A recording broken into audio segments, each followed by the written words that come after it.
Hey there, fellow Helldivers. Welcome to the fight for Super Earth survival, where democracy isn't just a system, it's a way of life, and we're the ones keeping it alive. Today, we're diving headfirst into the most brutal enemies you'll face in Helldivers 2. Trust me, these guys don't play nice, and you're gonna need every ounce of courage and ammo to survive. So grab your gear, rally your squad, and let's talk about the biggest threat standing between you and galactic peace. We've got two terrifying factions gunning for us. The Tremendous, those nightmare fuel space bugs with a vendetta, and the Automatons, a rogue army of machines that make your toaster look harmless. These aren't your run-of-the-mill baddies, folks. The Tremendous will swarm you faster than you can yell reinforcements, while the Automatons are the cold, calculated overlords of destruction. And the worst part? Their hardest units are designed to crush your spirit and leave your squad begging for extraction. Let's break down what makes these enemies so dangerous, and how you can, hopefully, survive. Stay tuned, you're gonna need this intel. I'm quickly moving on to the video. Before we start, if you enjoy these types of list videos, don't forget to like the video and subscribe. Enjoy watching. Oh, let me tell you about the absolute nightmare fuel of Helldivers 2, the Hunters. You're out there just trying to complete a mission when suddenly you hear that screech. You look up and boom, there's a pack of winged terminids swarming your position like they've got a personal vendetta. These things don't just attack, they hack, they slash, and they do it with this terrifying speed that makes you question every decision that led you to that corner of the galaxy. The worst part? It's not just their agility, it's the way they operate in packs. One or two? Manageable. A whole swarm?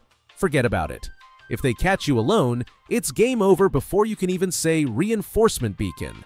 The key to surviving these pests is staying mobile and keeping your cool. They're most vulnerable during their lunging attack, so timing your shots right can save your hide. Oh, and if you're using a slow weapon?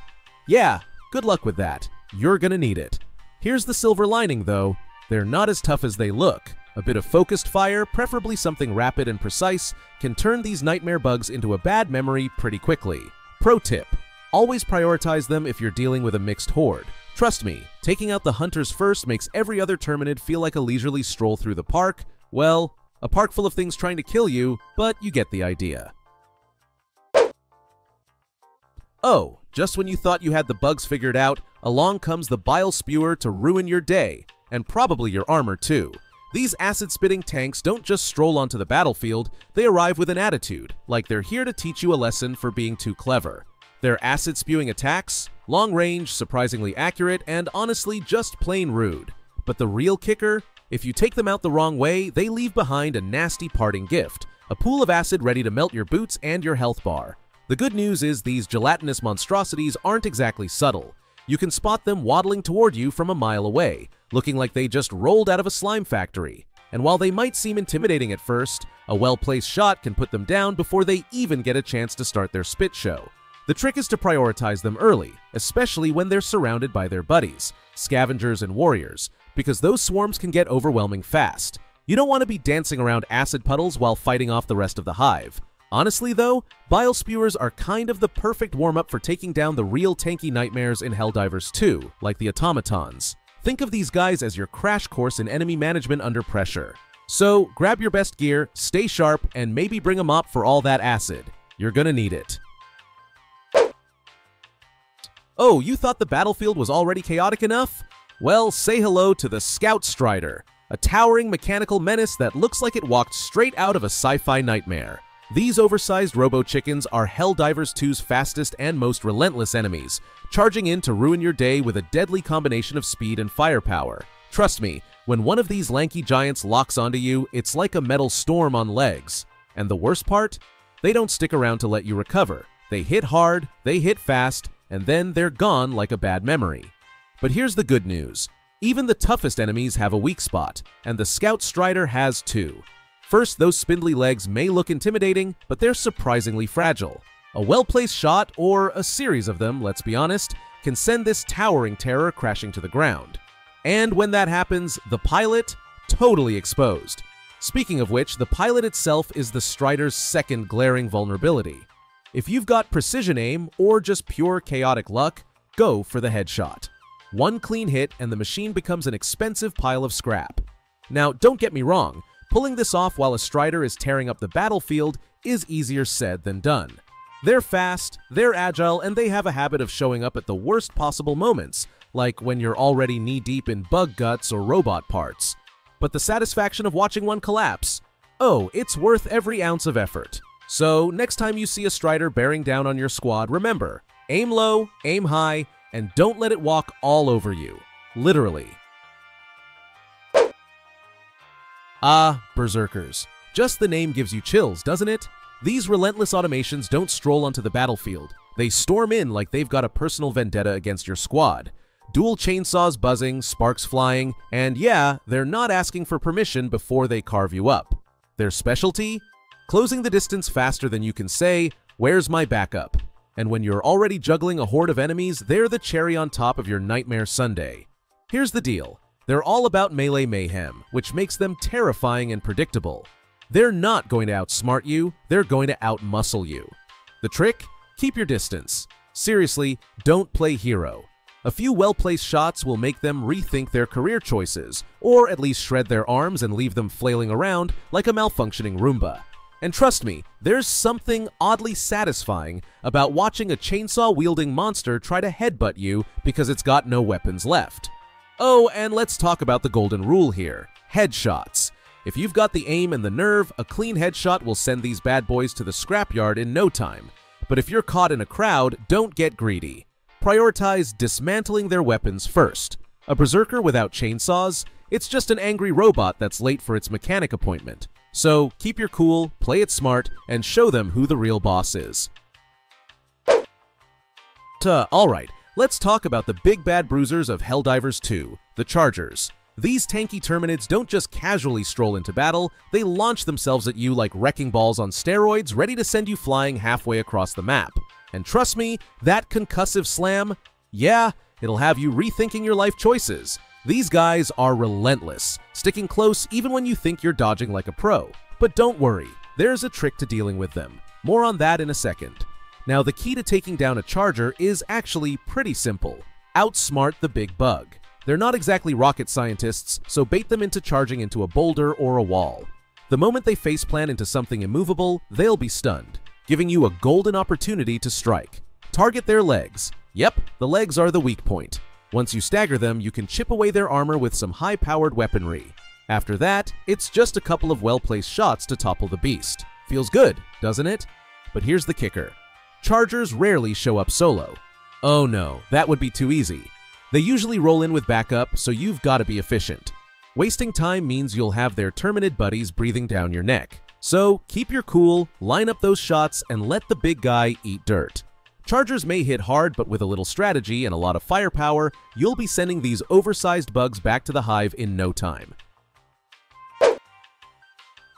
Alright, let's talk about the ultimate nightmare fuel in Helldivers 2, Brood Commanders.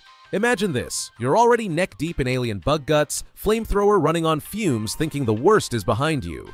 Then, bam! Out comes a bug with a literal battle plan. Yup, Brood Commanders are the brains of the operation, rallying their swarms like some six-legged general. And trust me, you're not gonna love their strategy. Here's the deal. Brood Commanders use pheromones and signals to summon specific types of Terminids, depending on the situation. Need a squad to cut you off? Boom! Hunters. Defensive backup? Nest guards. Want your squad flattened like pancakes? Say hello to the Chargers. These guys don't just throw random bugs at you, they coordinate. It's like they're playing 4D chess while you're trying to reload your shotgun and not die. And don't even think it'll be a quick takedown. Reaching a Brood Commander is a trial by fire, and acid and claws. They're buried behind an entire army of bugs who'd love nothing more than to rip you apart. But here's the pro tip. Shred their armor first. Once you break through their exoskeleton, it's lights out for them, and their entire swarm loses its edge. Taking down a Brood Commander feels like a victory parade because, let's face it, without their leader, those bugs are basically just angry, oversized gnats. Alright, let's talk about the Bile Titan, the absolute unit of the Terminids. You know that moment when you're just vibing, mowing down bugs, and then the ground starts shaking like you're in the middle of an earthquake? Yeah, that's when you know you're in trouble. This towering monstrosity isn't just massive for show. Oh no, it's fast, it's mean, and it's about to turn your entire squad into a fine red mist if you're not ready. The Bile Titan is the king of the bugs, and if you're not packing the right gear, you might as well just throw your controller out the window. Now, here's the deal. You're not taking this thing down with your basic pea shooters or a prayer. Bile Titans laugh, literally laugh, at small arms fire. You're going to need some serious firepower like rockets straight to the face or a heavy machine gun tearing up its legs. Oh, and orbital bombardments, absolute lifesavers. These guys may be fast, but they're not dodging an airstrike. Pro tip, aim for the legs to slow it down. Once it's crippled, you can focus on doing some real damage. But fair warning, even then, it's like trying to chop down a skyscraper with a spoon. The good news, you won't run into these nightmares until you're deep into the tougher zones of Helldivers 2. By then, you should have the tools to deal with them, theoretically. The bad news, no amount of gear will save you if you panic. So, squat up, stay focused, and maybe bring an extra pair of pants. Because when that Bile Titan roars, you're gonna need them. Oh boy, let's talk about tanks. Those hulking, rolling nightmares that seem like they were designed specifically to ruin your day in Helldivers 2. These things aren't just enemies, they're walking, well, rolling arguments against going in guns blazing. You see one of these on the battlefield and suddenly, that idea of being a hero doesn't feel so heroic anymore. But don't worry, I've got your back. Let's break it down and figure out how to turn these mechanical monsters into scrap metal. First off, tanks are tough. I'm talking laughing at your small arms fire while rolling over your squad tough. These automatons are like the Super Earth Forces tanks, only nastier, with their destructive firepower and ridiculously thick armor. You'll find out pretty quickly that your standard pew-pew is about as effective as throwing a rock at a freight train. The key here, aim for the weak points. Those vents behind the turret, that's your golden ticket. Or go straight for the turret itself. It's a risky move, but hey, no guts, no glory, right? Now, let's talk strategy because charging these things in the open? Yeah, that's a great way to speedrun the afterlife. Instead, keep your distance, use cover, and hit them hard. Call in airstrikes, bombardments, whatever brings the boom. High ordnance explosives are your best friends here. And a little pro tip, if you're running low on ammo or patience, bait the tank into overcommitting and strike when it's vulnerable. Just, don't stand there gawking unless you want your squad to start calling you respawn bait. Alright folks, let's talk about the one enemy that makes even the bravest Helldiver rethink their life choices. The Devastators. These mechanical nightmares don't just show up to fight, they show up to ruin your day. There's no one-size-fits-all approach here because these bots come in multiple terrifying variants, each armed with weapons designed to test every ounce of your tactical skill. And trust me, charging at them is the fastest way to discover just how squishy humans are compared to relentless war machines. Proceed with caution. Or better yet, proceed with a plan. Now, here's the kicker. These bad boys laugh in the face of your attacks unless you aim for their one and only weak spot, the head. By the time you're facing Devastators, you'd better be a headshot pro because anything less than precision is just wasted ammo. Oh, and don't think you can go in with your starting gear and hope for the best. By now, your arsenal should be stacked with weapons capable of turning these metal monsters into scrap. They're slow, sure, but don't get cocky. Use their sluggishness to your advantage. Target their arms and legs to cripple their offense and mobility. And let's not forget their unpredictability. With their unique setups and tactics, every encounter feels like a roll of the dice. One moment you're holding your ground, the next, it's pure chaos. But hey, isn't that why we suit up as Helldivers? High stakes, high blood pressure, and higher explosions. So, gear up, aim high, and show those Devastators that no bot can outsmart a well-prepped human. Just remember, if you hear something heavy stomping toward you, run, or aim for the head, your call. Alright, let's talk about the absolute juggernaut of the Helldivers 2 universe, the Hulk. These behemoths are like a walking tank crossed with a giant robot, and they make everything else seem like child's play. Seriously, they're massive, heavily armored, and just a pain to deal with. They're the kind of enemy that makes you think, am I sure I can take this thing down? Spoiler alert, you can, but it's not going to be easy. Now, the good news is that despite how intimidating they are, Hulks have one major weakness. Their fuel packs. These bad boys are located on the back of the Hulk, and if you can manage to land a shot there, you're in for a big boom. That's right, a well-placed shot on that weak point will cause the Hulk to overheat and eventually explode in a glorious fiery display. So don't just rush in guns blazing, take your time, position yourself well, and wait for that perfect moment to strike. And let's not forget the power of heavy artillery. Orbital strikes and bombardment weapons are your best friends when dealing with these giants. While it's tempting to try to fight them up close, the safest and most effective approach is to keep your distance and let the big guns do the work. So, get those long-range weapons ready, aim for the weak spot, and watch the Hulk go down in a spectacular fashion. Just remember, patience is key, and sometimes running away is the smartest move. The video ends here. See you in another video. Don't forget to subscribe.